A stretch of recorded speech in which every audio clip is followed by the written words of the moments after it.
Well, welcome to the first edition of Scottish Family Party Live. Now, I'm going to start off, I'll explain a little bit about what we're going to be doing in this slot on a Wednesday, 7:30 to 8:30 each week.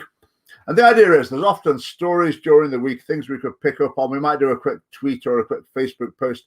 There's a bit more to say about them. So this will be a chance to talk about them a little bit more. And also, just as importantly, a chance for you to have your say as well. So you can make comments you make on Facebook or YouTube will appear on my screen here as well. So I'll be able to interact with those.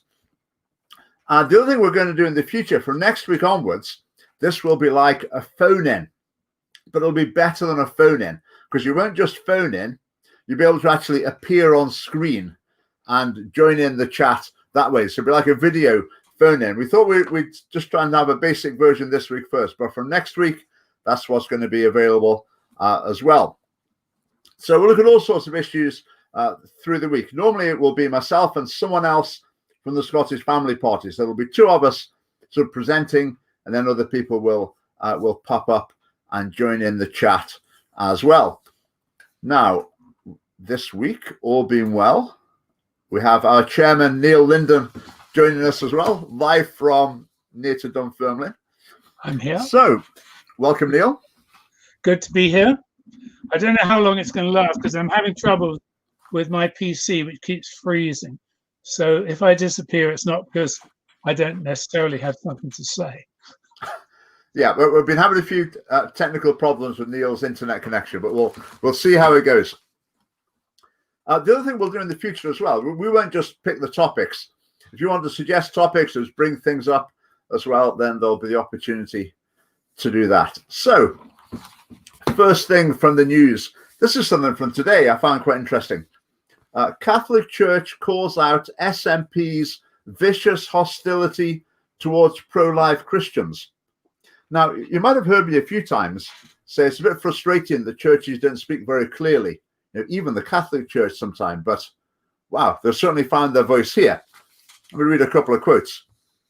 Mr. Horan said, alarmingly, recent reports suggest that religious affiliation, pro-life beliefs, and the belief that gender is not fluid and changeable may lead to some individuals being excluded from the SNP candidate selection process ahead of next year's Scottish Parliament elections.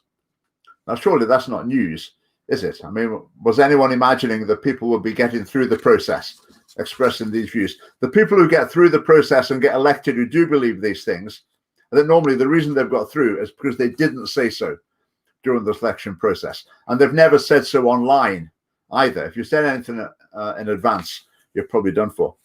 Listen to this one. The SNP is solidifying itself as Scotland's premier anti-life and anti-Christian party. Have you ever heard that sort of comment from a church before, Neil? No, never that I can remember. No, it's extraordinary. It's a completely new departure. It makes you wonder what's going on. It's like the moment last year when the Church of England seemed to be taking a stand against gay marriage and then promptly reversed. Mm-hmm. I mean, like within 5 days, the Archbishop of Canterbury said, no, that's not what we meant at all. So I don't know what's going to happen here. But let's hope it's going to go the same way. Yeah. But we do actually have the facility to highlight comments here. We'll just highlight this pleasant comment left by someone. So welcome, Angela. Angela, maybe if you'd like to come on the show next week, we'd be very happy to debate with you, but glad to have you here. Hope you enjoy the show. I think the interesting thing here, this article goes on to talk about Lisa Cameron, SNP MP, who's had a lot of flack within the SNP for her pro-life views. At one point, it looked like they were going to deselect her before the last election, but she sort of hung on, and she did continue as an MP. Apparently in this article, they're saying, look how terrible it is the way Lisa Cameron was treated. But hasn't she done well? Well, maybe I'd have been thinking that a few years ago, but I think maybe my thinking's moved on a little bit now. Because if the SNP is Scotland's premier anti-life and anti-Christian party, to what extent can we commend someone who's a member of that party and ultimately says you should vote for them? So if you're pro-life and you're an elected representative, what's your greater influence? Your occasional vote against some abortion bill, or the fact that you go around to every election campaign knocking on doors, urging people to vote for the SNP? I think by far the greater influence is your support of the party that you're in. What do you think, Neil?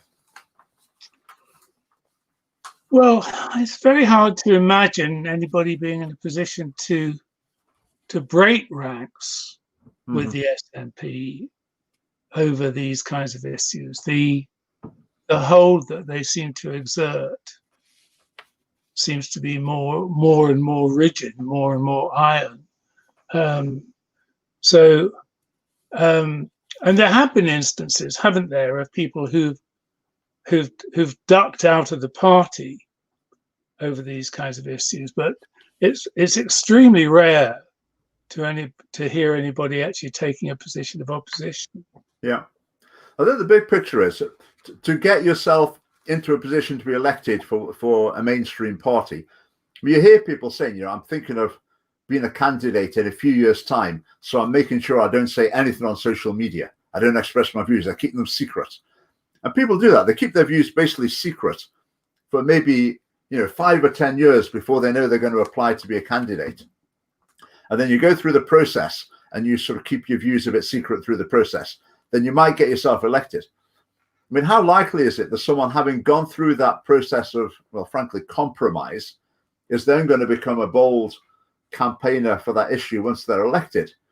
Do you know of people doing that, for instance, with the Conservative or the Labour Party, yes, in order to secure a candidacy? Yes. Yeah, but I've spoken to a lot of people who said that that's what they're deliberately doing. They'll say, they will hold similar views to myself, for example, but they will go for years avoiding expressing them in order to be able to get into the parliament. Sometimes they have, the long-term plan. You wheedle your way in, you're wise, you keep your head down.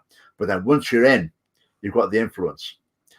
But if you're into that habit through the process of getting in, then I think it just carries on the same. But then once you're in, you think, oh, I'll keep my head down. Then once I get promoted, once I'm a minister, that's the time I can exert some influence. Then when you're a minister, well, I'll keep my head down now. You never know. Maybe I'll be first minister. It never quite gets there. The point at which you actually speak out.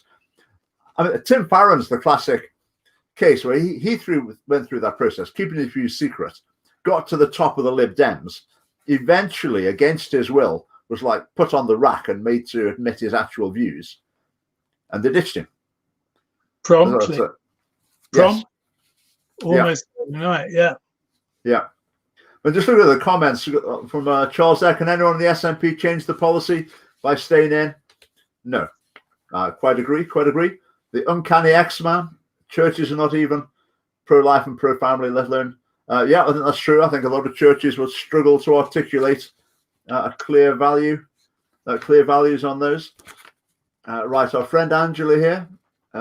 Why, when children have access to the net, you oppose educating children? Well, we don't, but that's not the subject we're on at the moment. Okay, if we move on from that topic, there's something else that came to our attention this week. About a year ago, I made a video. It was called "Love Preacher Arrested Following Complaint by Haters." And it was a street preacher called Adam Campbell. He was preaching in one of the main shopping streets in Glasgow. And a couple of people, I don't know, LGBT activists, whatever, they started arguing with him. And they were saying, do you hate gays? And Adam replied and said, no, I don't. I love everyone. I love you. Then Adam said to them, do you hate me? And they said, yes, we hate you. And the police were there. So the police inevitably arrested the bloke who said he loved them at the behest of the haters. And Adam was charged. He's been arrested about 10 times, but every time he goes to court and is kicked out. He's never been actually convicted of anything. Now, you may think, why do the police keep doing this? I think it's obvious why the police keep doing it. They keep doing it because the process is the punishment. I mean, who wants to spend the night in a cell and have a 3-month legal process, almost everyone thinks, oh, it's not worth the trouble. Anyway, but the thing that came to light was the main person arguing with him in the street and causing the problem was none other than our friend Flowjob, the drag performer who was at Glen Coast Primary School, invited by Mary Black. There was a big controversy about it when it turned out that he'd got all sorts of sort of obscene and vulgar content on YouTube. But I thought, what it illustrates there, like whose side are the police automatically on? They automatically gravitate towards someone like him in the street, and the Christian there preaching, that automatically assuming that they're going to be the baddie. Yeah, and also they're presumably the representatives of that community that espouses love, not hate. Yeah, yeah. Love is love, I think. I bet they align themselves with that slogan, and yet when somebody's actually addressing them and saying, "No, I don't hate you, I love you." Yeah. Okay. So that's quite interesting. It was actually Flowjob himself involved in that. Another quick news story from today. An article in the Scotsman. John Swinney is saying Scottish exams might be disrupted next year. Yeah. So they scrapped them last year, which I think they shouldn't have done. But I've heard a few people saying this. They're saying the exams can't go ahead next year because teaching's been interrupted already because of the coronavirus restrictions one way or another. So they're talking about dropping the exams next year. What I'm detecting in this is an example of people getting in to try and use coronavirus to advance an agenda. And the agenda within Scottish education here, I mean, this is not some wild conspiracy theory. This is pretty obvious. There's a lot of people in Scottish education who don't like exams, because the problem with exams is the kids take them, and the kids in the wealthier areas do better than kids in less well-off areas. Overall, that's the picture. And they don't like that. They call that the poverty-related attainment gap. And their number one priority in education is to close this gap. They want kids in the richest areas to reach the same standard as kids in the poorest areas. And they've been pouring money into this for years. And basically, with the exam system, it's basically not working. But they found last summer, with the exams cancelled, suddenly they almost solved the problem.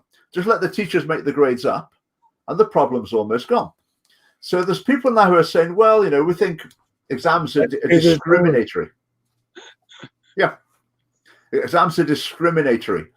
They're just a memory test, or all they show is how good you are at exams, which is complete nonsense. So this is something to watch in the future.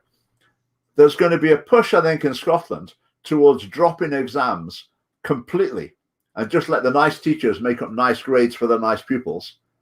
And that would suit the Scottish educational agenda. Did you see that tweet today from the Courier on the latest revelations of the attainment gap and the I didn't see that. No. Oh, I'll see if I can put it up. I'm just going to go off on another screen and see if I can find it, and I'll bring it back. So you can go on talking. I'll be back with you. Yeah. The thing with the poverty-related attainment gap, I mean, Nicola Sturgeon, the SNP, they always say that's their number one priority in education. So if you've got a kid in a school in a wealthy area, if he's doing well, but the school manages to get him to do even better, well, that undermines the SNP's target.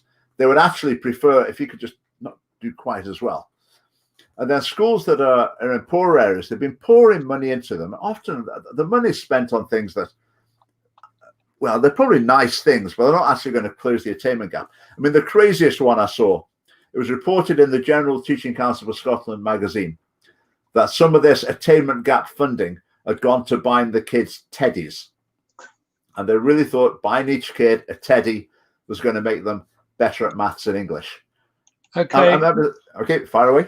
I've got this story from the Courier today, and it's Scottish government accused of failing to tackle attainment gap after survey reveals lack of qualifications of those from poorest areas.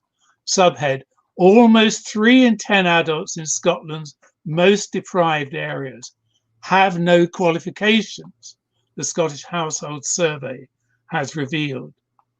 For those living in the 20% poorest areas of the country, a complete absence of qualifications was the most common level of educational attainment. That contrasted with the 20% richest areas, where half of the adults aged 16 or over had a degree or professional qualification. So yeah.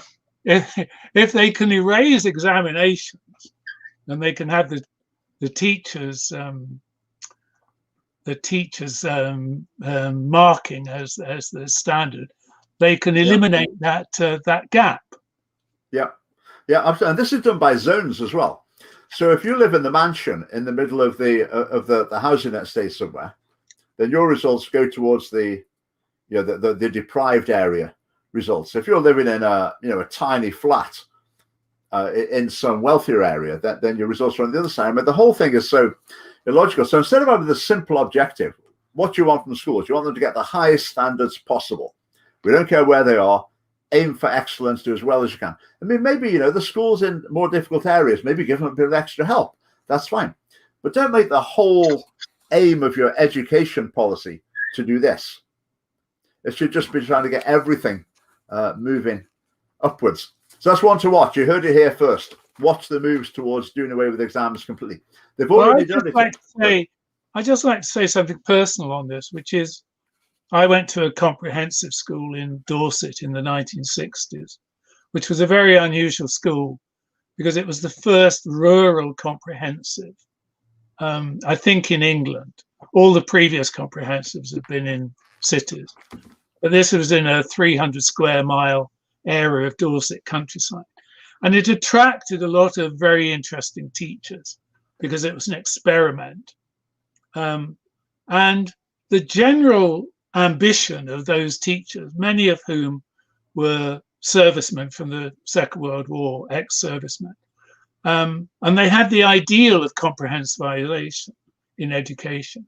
And their general ambition was that school should produce people who could be at the same kind of level as those in private schools and compete with them. And I actually went from that school to Cambridge, and I found at Cambridge that I was not at a disadvantage compared with those who'd been at public schools. So it actually was working, Mm-hmm. And that was an extraordinary achievement. But in the 50 years since then, it's been almost erased as an ambition. Yeah. Well, in my teaching career, I worked in an independent school, a very, very expensive independent school, really high academic standards. But the inspectors would come in. There wasn't the faintest hint of, wow, things are pretty good here. Is there anything we could share with any other school? It was all, you're not doing things right. We know how to do things. You need to do things our way. You need to adopt the policies that are leading to the overall national decline of standards in Scottish education. And you've got to do it our way. And if you said to them, well, actually, look at the exam results we're getting, they would say, it's not about that. We're not interested in that. It's about, following the latest trendy guidance about it. It was bizarre. Just going back to scrapping exams. I mean, they've already done it at the National 4 level, which they do when they're 14 years old. You can only pass or fail. Teachers mark it, and you can retake it as many times as you like. I mean, I've heard that there was a whistleblower a while ago, a maths teacher, and he said that his job was to wander around the school, virtually, not quite, but virtually grab the kids who've never been to his lesson once by the scruff of the neck, take them into a classroom and sit them down and sort of more or less write the answers on the board, but not quite, and get them to sit there and retake this test until they passed it. So this teacher, this whistleblower, he refused. He said, I'm not doing it. I said, that's against my conscience. It's just cheating. It's corruption. I'm not doing it. So the school said, okay, that's fine. We'll get someone else to do it instead. So we're already heading that way. Anyway, we shall move on. We shall move on to another topic. Just a very quick mention. I watched some of the hate speech, hate crime legislation debate in the Parliament last week. Two quick observations. The Conservatives' opposition to it is so weak. They concede so much. They're trying to present themselves as the great guardians of free speech, but if you actually look at what they're saying, it's pretty diluted. The other thing, I might make a video about this. You know how in the Parliament, if someone's speaking, someone can stand up. It's called an intervention, isn't it? You can press your buzzer, and if they let you, you can stand up and make a point or ask a question. Every time that happened, the speaker completely ignores the intervention. They say something in response to it, but they don't answer the point made. It's like they're on script, and the bit where someone said something, you just have to think on your feet and respond to it. It virtually never happens. So I'll maybe make a video on that. Anyway, moving on. Another thing in the news today, the BMA, the British Medical Association, which is effectively the National Union of Doctors in Britain, they've decided that gender change should be possible through self-declaration. So they've been in favour of the Gender Recognition Act in Scotland. So that's the BMA. What do you make of that, Neil? Surprised? Despairing, utterly despairing. Where will this end? Well, it would end with us, wouldn't it? Because our policy would be that, like the Hungarian government's policy, that the sex of a baby, as it's recorded at birth, should be the sex of that individual for all legal purposes until death. Mm-hmm. But as far as I know, we're the only people actually saying this in the political arena in Britain. Yeah, it's fine. I saw a poll result a couple of weeks ago. I think it was Scotland. The percentage of people who believe it should be possible to change gender officially in any form at all through whatever process, 25%. Whereas, so they're saying they don't even want the current gender recognition law, which is a policy we're putting forward. We're going to take a vote on it at our conference in online conference, 14th of November, that you all should sign up for, by the way. That's going to be great, but there'll be the opportunity to vote on that motion then.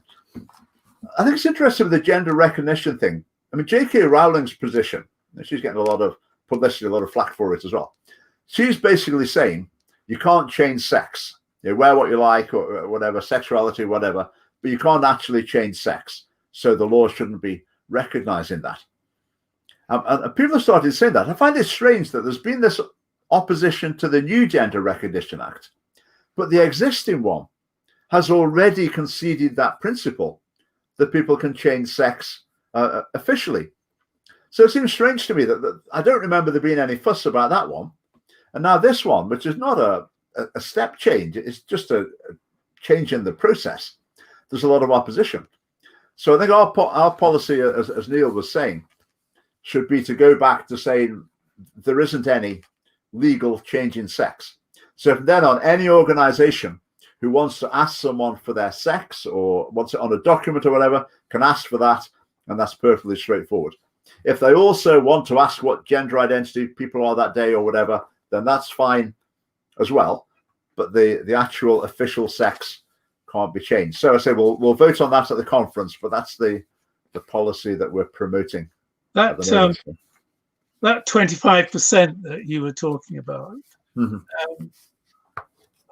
Are they the 25% who actually determine policy on this kind of issue and practically everything else? Yeah, it's amazing in Scotland, isn't it?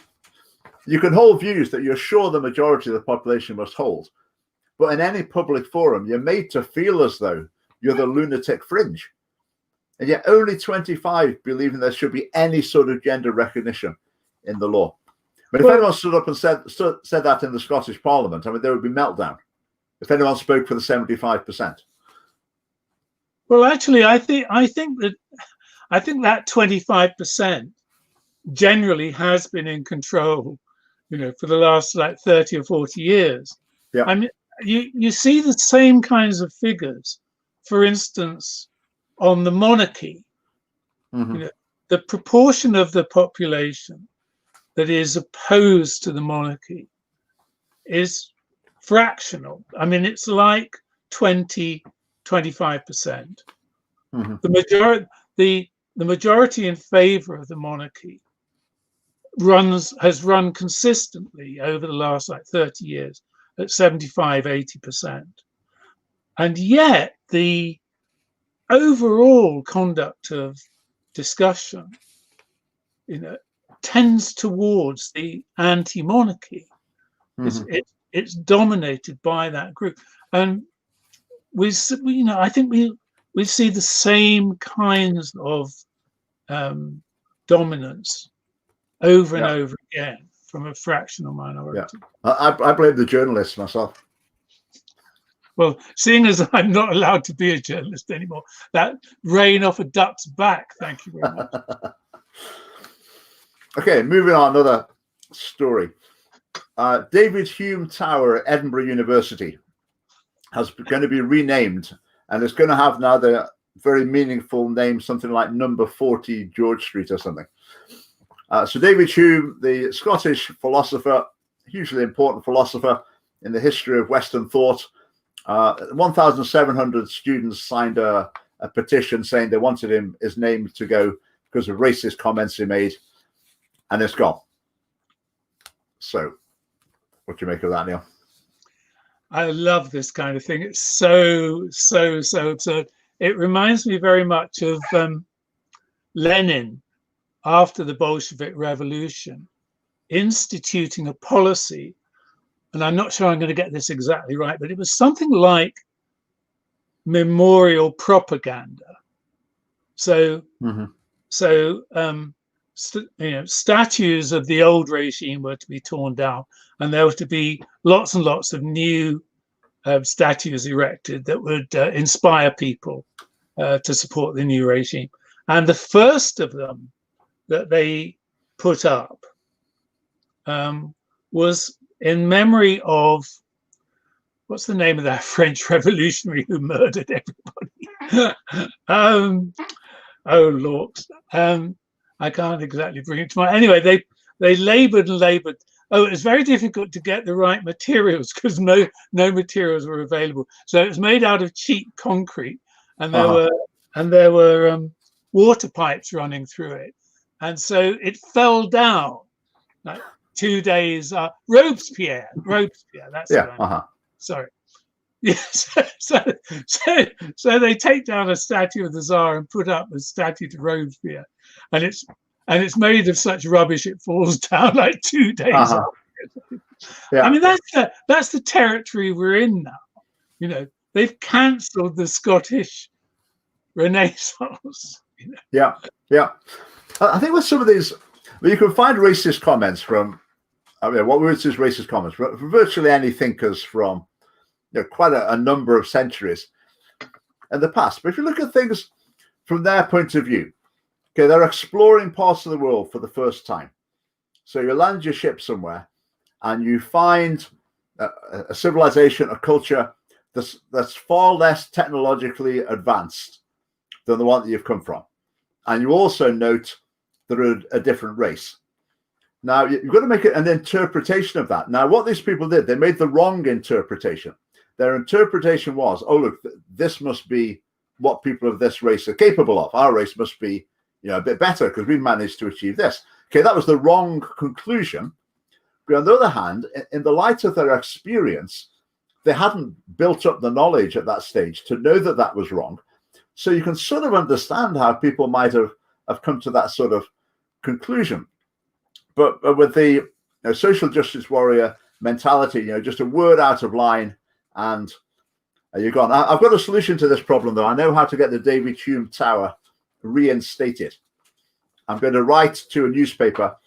I'm going to say, as an evangelical Christian, I'm delighted that this tower is not going to be named after David Hume anymore because he was virulently anti-religious and I'm very offended by his views. It will be David Hume Tower again by tea time tomorrow, I think. That should do it. Yeah. Right, next story. There's quite a shocker here. Scots women face shocking $5,745 a year gender pension gap. So we hear about the gender pay gap. that on average, women get paid less than men because there's lots of reasons for that. I'm sure you're familiar with those. They tend to choose different careers, different degrees of ambition, etc., etc., etc. But they're now going beyond that and saying there's now an unfair gender pension gap. So what they're saying is, when women over their working life pay less into their pensions and then get smaller pensions because they've paid less in, this is unfair. And someone needs to step in and solve this injustice. So if you've got two men, if one man pays more into his pension scheme and gets more money than the other man who's paid less into his pension scheme, that's fine. But when it's between men and women, then somehow this is some sort of injustice. I mean, whoever thought this up, I mean, ideally in our culture, presenting this argument, it would just be laughed out of court. And the first person who heard it would just say, that's so ridiculous. What on earth are you talking about? But in the culture we live in, that this gets an article in the Herald and it's all taken very seriously. Well, because all injustice and all inequality involves women. It isn't possible for injustice or inequality to affect men because men operate the patriarchy and they're in control. So it's a contradiction in terms that men could possibly be in a position of disadvantage, despite the fact that all through, ever since the pensions were instituted, men had a later pensionable age of retirement than women. Women had the benefit of an earlier pensionable age at 60 rather than 65, which is how it ended up. And now that's being portrayed as a disadvantage for women now that it's being equalized. Because of course women are always in the position of disadvantage. Just to clarify, this is talking about, it does talk about other things as well in the article, but it's including talking about private pensions. So it's just the size of the pension is related to the amount of money that's been paid into it. I mean, it's true of state pensions, isn't it? Yes. If you paid less in, you get less out. I mean, if I was of a mind to be a sort of a reverse, men's right activist, a sort of feminist in reverse, then I could sit here and say it's a fact that men pay more tax than women, but women use the NHS more than men. Okay, so for the NHS, men tend to pay for it, women tend to use more of it overall on average. Right, do I want to complain about that? No, I couldn't care less. That's absolutely fine if that's the way it works out. And I can't even imagine anyone trying to make an issue out of that. But these people are the mind, they go through any issue, divided into male and female, and anytime it just seems to be tipping in the wrong direction, then it's an injustice. I mean, how long until this has been debated in the Scottish Parliament? How long till this is in someone's manifesto that they're going to close the gender pension gap? Which it sounds like will effectively mean taking money that's been paid in by men and giving it to women.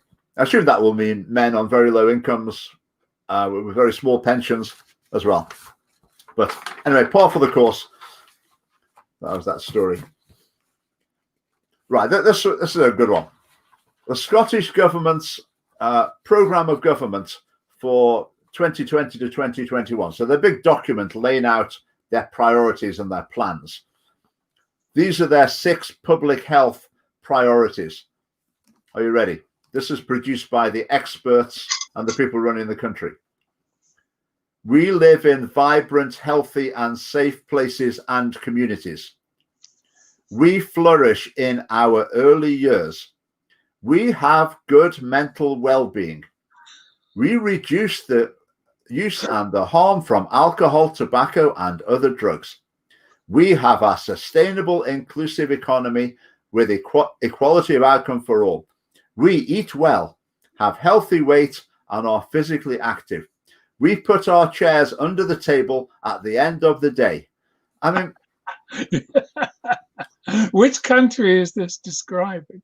I mean, how do adults produce this sort of language? I mean, it's primary school type infantile sort of language, and yet they think that's what the government should be communicating.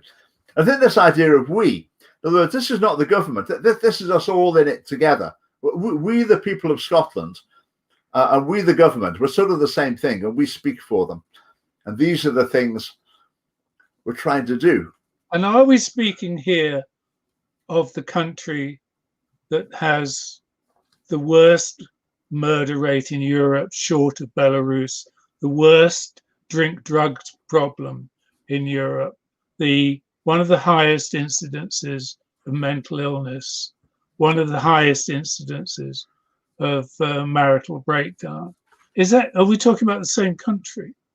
I think we must be. Yeah. Yeah.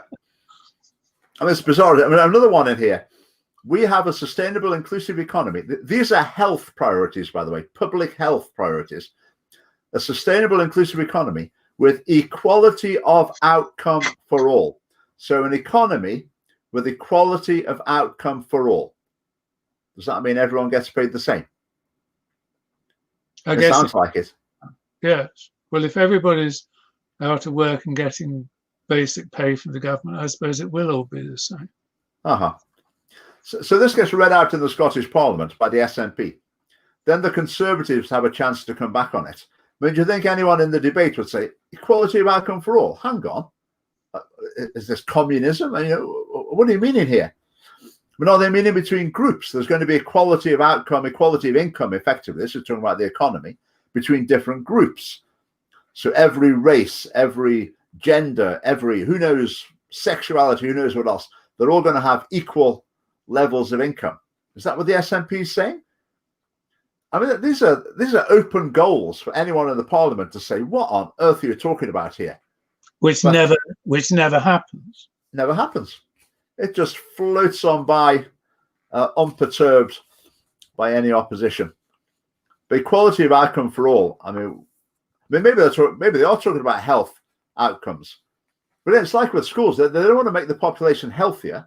They want to make it more equal. So they don't really care how many people are dying of drugs, as long as we can get them spread out among the different socio-economic groups a bit more evenly. If we can do that, then that's great. Equality of outcome. Yeah. Yeah.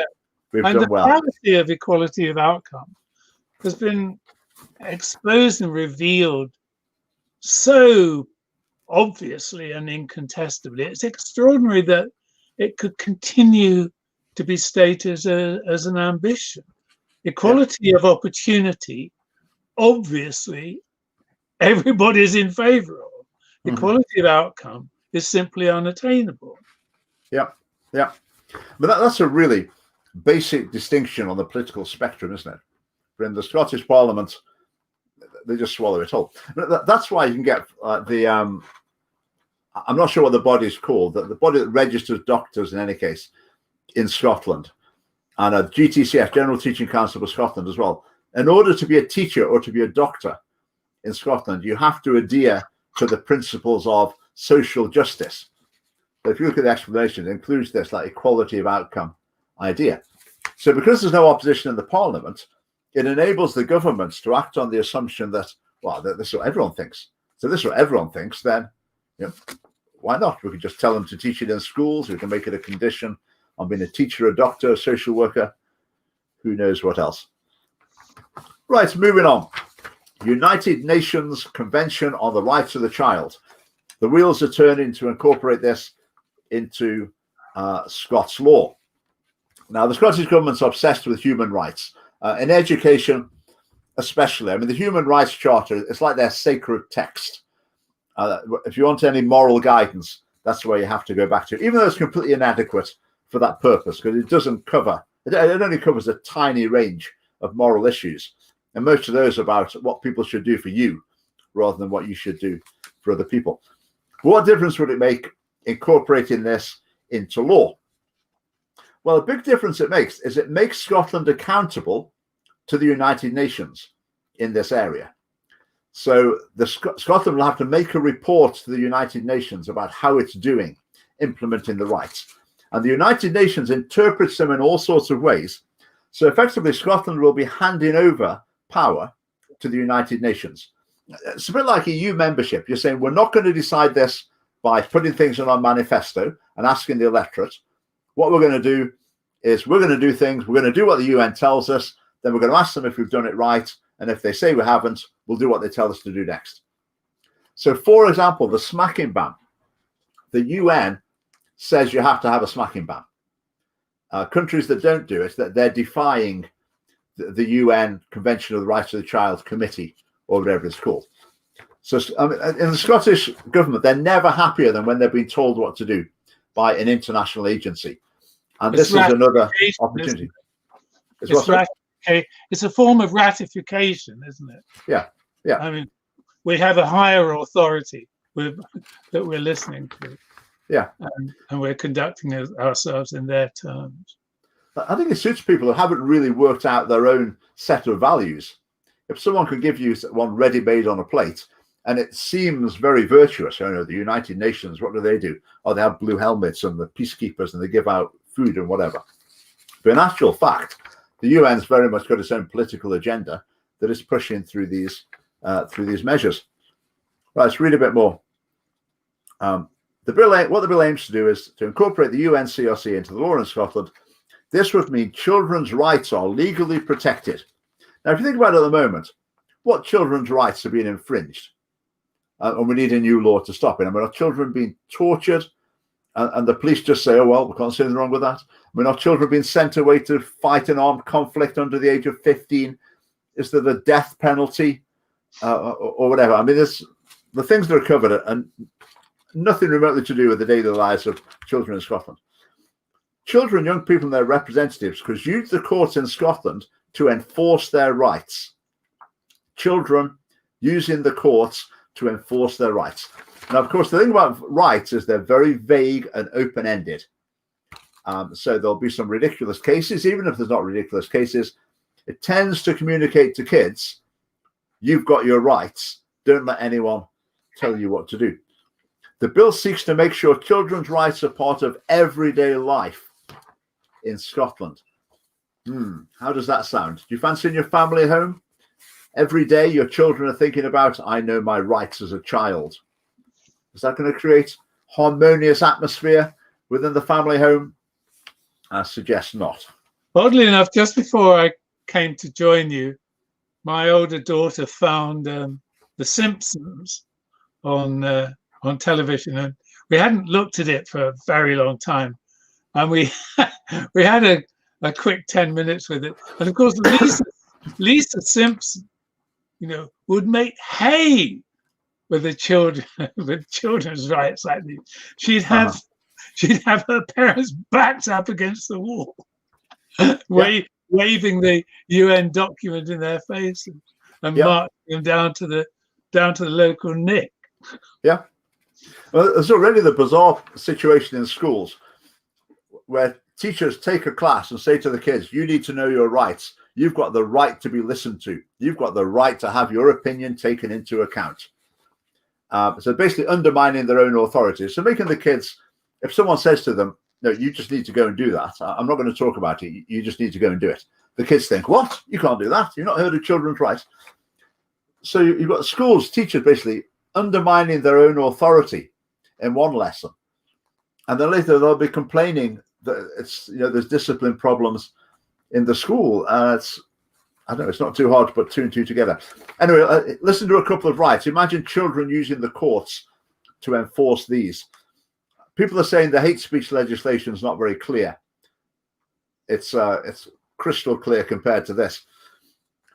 Now, recognize the right of every child to a standard of living adequate for the child's spiritual development. I mean, what on earth does that mean? Well, there is a line of thought that poverty is, I mean, the vows of poverty, chastity, and obedience are the vows that lead to spiritual revelation and enlightenment, aren't they? So there could be a contradiction there. So a child could sue their parents for giving them too much pocket money and spoiling them, that undermine their spiritual development. Yes, that's right. Worth a try. Worth a shot. We're in deep territory here. Yeah. Here's another one. Ensure that school discipline is administered in a manner consistent with the child's human dignity. Okay, what does I'll tell you an example of this from a school where there was a sort of bench for naughty boys to be sent to, and inspectors came in and said that's inhumane, humiliating treatment.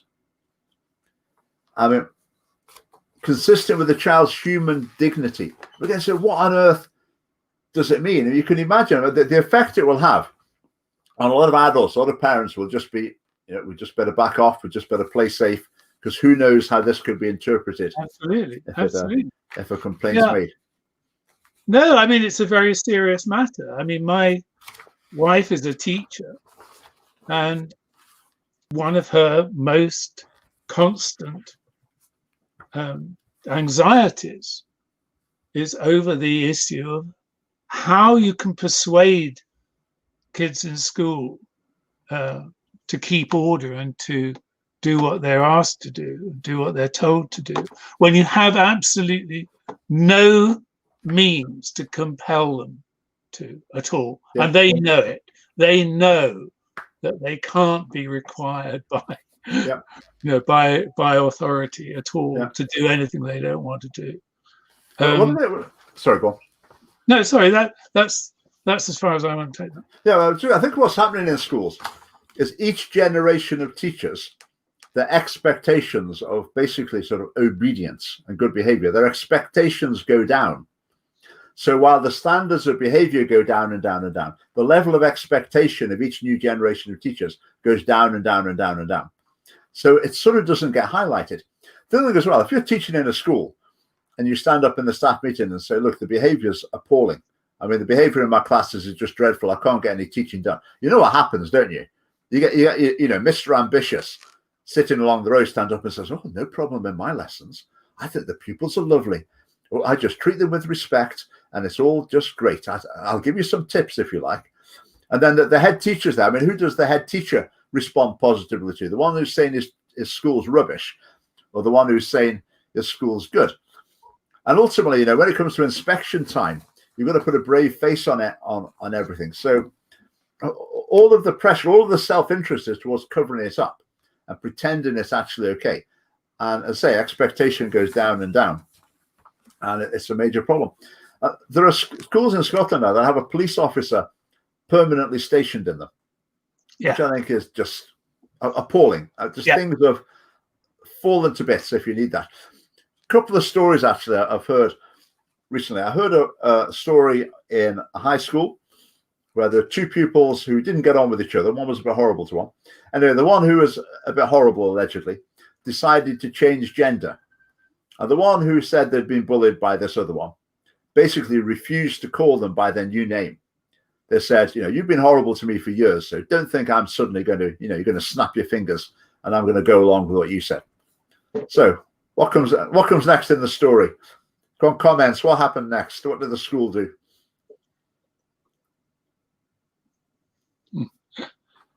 Nothing going on. Correct. What's that? Oh, yes, the police come to visit schools to do workshops about violence between. Okay. Well done, sir, or madam. So, the police were called. Police were called to the school to speak to this, I think, 12 or 13-year-olds, to tell the pupil that they'd better start calling them the right thing, or it's a police matter and they'll be in big trouble.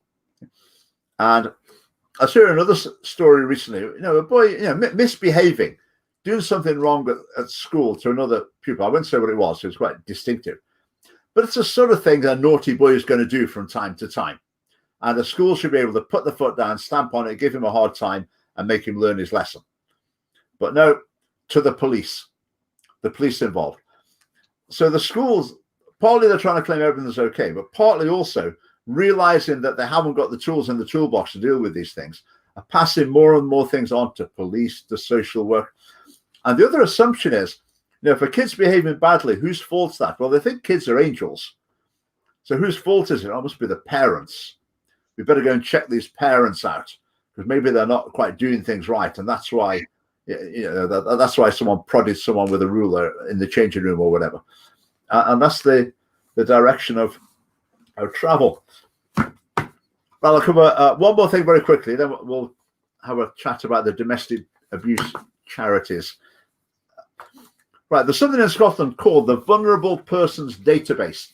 This is something that the police have. So is it Angela? Angela, our friend there. So if Angela, if you wanted to phone the police now and report this show as a hate incident, then the police, I'm sure, would go along with it, and they would record a hate incident. And if you had some sort of protected characteristic, I'm sure you do, Angela, sounds like you're a woman, so that would do. If you said it was sexist, then they would probably record you on the Vulnerable Persons Database, and they would record Neil and I as the perpetrators of the hate incident that related to vulnerable person Angela. And can I duck out of this now and go to another country? I think Angela's gone, actually. She's not there anymore. Okay. So guess how many records are on this database? Oh, just in Scotland? Yeah. 5,000. 500,000. What? 500,000 records on it. One of them is about me for making a video saying that kids need a mum and a dad, ideally. Oh, they're not all about you then? No. There's only one as far as I know. There might be others. 500,000. So the Information Commissioner has said to Police Scotland, whoa, this is not on. You can't just be indiscriminately gathering all this non-crime data. You've got to have a system for discarding it, for deleting it. Right. So Police Scotland are in the process of doing that. But it's interesting, the BBC reported that, and they reported someone who'd been a victim of this system. Now, my story is the police put me on the system, produced this hate concern form, which ended up going to the school where I was working. So the headmaster of the school where I was working, guess this, hate concern, child concern, Richard Lucas, perpetrator of hate incident.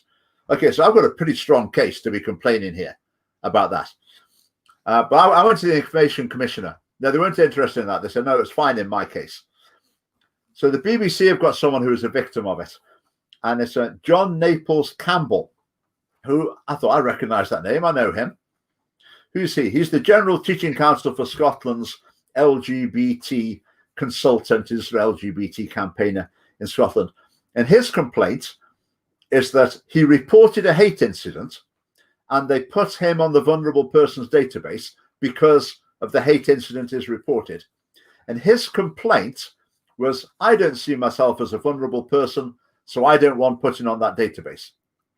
So in other words, it had no impact on him, really. It hadn't really had any effect on him at all. But BBC, who do they get? Him. Whereas my story, genuine mistreatment, real unfairness, no one interested. Information Commissioner, not interested. BBC, anyone else, not interested. How do the BBC find these people? I assume they must phone their pals and ask them if they know anyone, in the network. Well, they're part of the 25%, aren't they? They do all know each other. Yeah. Okay, so that's that. Right, the last thing. Neil's made an excellent video. It was on YouTube yesterday. It's going on Facebook tomorrow night about the domestic abuse industry lobby with some very interesting findings in it. In particular about their sort of constant inflation of the statistics in order to keep the inflation of their taxpayers' money flowing into their coffers. I mean, do you want to elaborate on that a little? Sure, I'll try to do it at less than the 17 minutes of the talk yesterday. The point of departure for this talk was the figures that were released by Police Scotland at the end of August, covering the period from March to August, from the beginning of the coronavirus lockdown to the end of August. And those figures, which were the first authoritative figures to be published, showed that at the beginning of the coronavirus lockdown, there had actually been a fall in the number of calls reporting incidents of domestic abuse.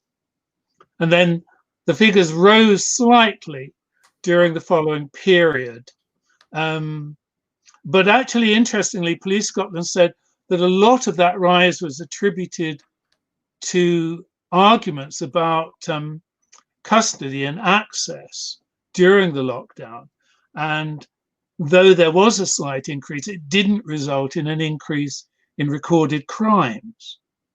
So this was a very, very remarkable set of figures to emerge, because it was completely contrary to what we'd been told right from the beginning of the lockdown by people like Humza Yousaf, the Justice Secretary in Scotland, by Refuge, the domestic abuse charity in the UK, by Women's Aid, all of whom were talking about the lockdown as being what they called a perfect storm for domestic abuse, because the victims were being locked up with their abusers and would be unable to get away. And so right from the very start of the lockdown, I mean, within a few weeks, Humza Yousaf was dishing out 1.35 million to Scottish Women's Aid. And then the millions just flowed out from the UK Treasury.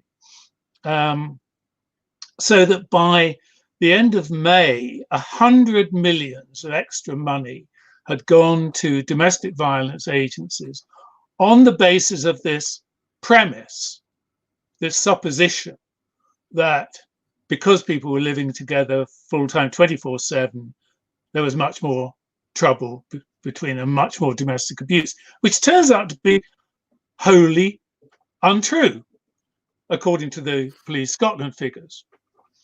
So I told that story, and then I then went on to say that that story, that picture of those months, is a perfect snapshot of the way in which the domestic abuse agencies constantly coin money out of the political system by making allegations which nobody tests, nobody examines, nobody says, is this true?